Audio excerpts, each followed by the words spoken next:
So welcome to the final module of Commit, the sixth foundation, your message. In this module, the aim is to get super clear on exactly what you are offering. And I have certainly alluded to it already. And this is where lots of therapists make a mistake.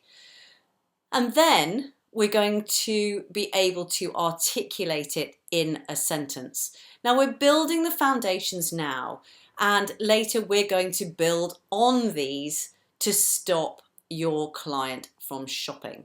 So as you know, in order to stop them shopping, you need to stand out. And all the work we've done so far is designed to help you stand out way ahead of your peers. So let's recap.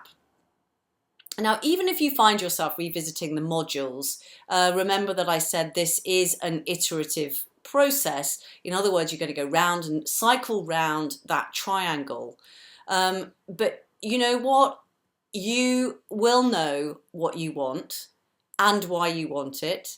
And hopefully you're close to defining your niche and being very clear on your ideal client and have just written your story. So, great work. I just want to give you a reminder. We are building as we go, hence calling these modules foundations. So please don't skip these exercises. Even the most seasoned therapist doesn't have all these foundations in place. Honestly, you know, even very successful ones sometimes don't have these in place, and then suddenly things start to crumble. You know, it is a bit like doing exercise. You know, you have to do stretches to prevent injury. Well, putting the foundation in place in this way prevents injury to your business. So let's get going.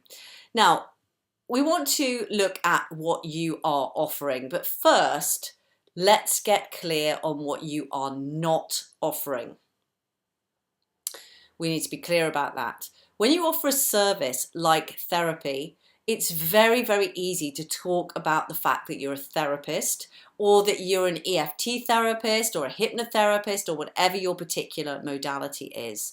And this is the mistake that therapists make. And I know I've said it before, I will not apologize for it. And they make this mistake because they're in a world of therapy where therapists speak the same language and understand different therapies.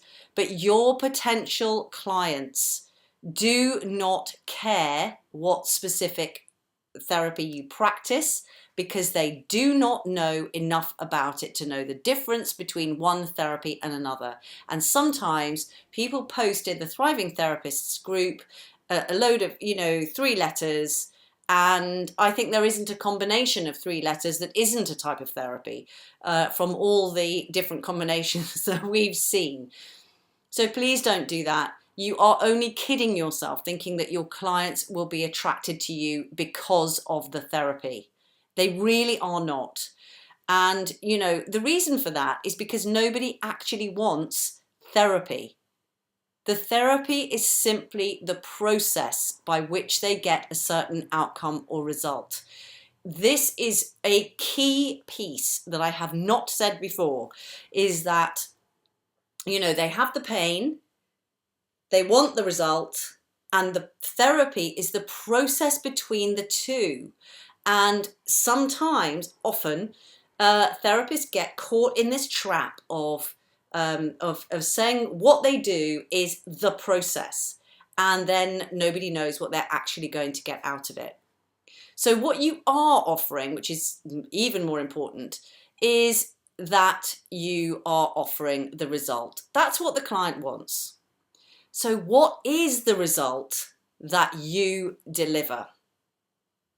And there have been plenty of therapists who've said to me, "Oh, I don't know that I can articulate what the result is."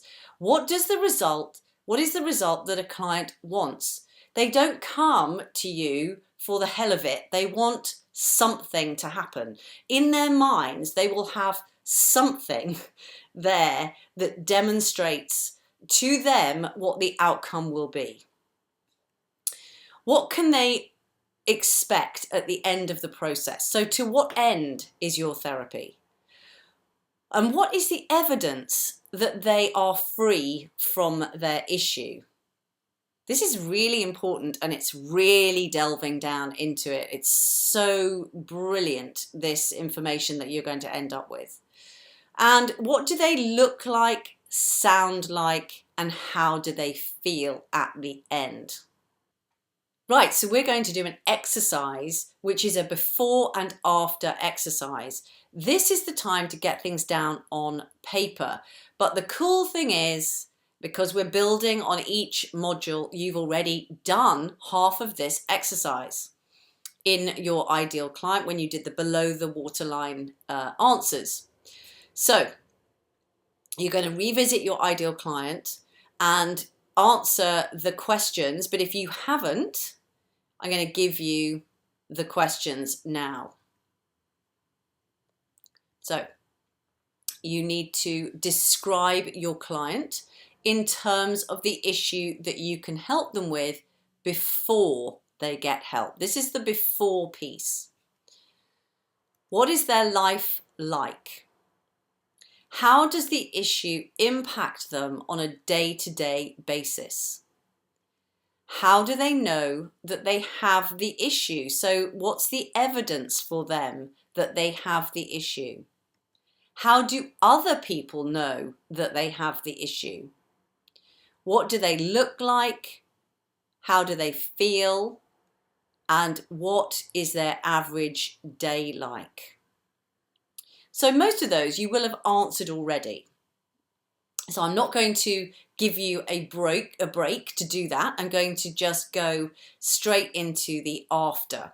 Now, of course, these are the same questions that you are going to answer for after they've finished their sessions with you, however many, whatever your modality is. Once they are done with the treatment, this is what their life will be like. And that's what you're describing now. So this is the after part of the exercise. Be as concrete as you can in describing their experience. So what I want you to do is imagine that someone has called you to a court of law and asked you to give evidence that they are indeed free from their problem. That's your exercise. We will see you in the next video.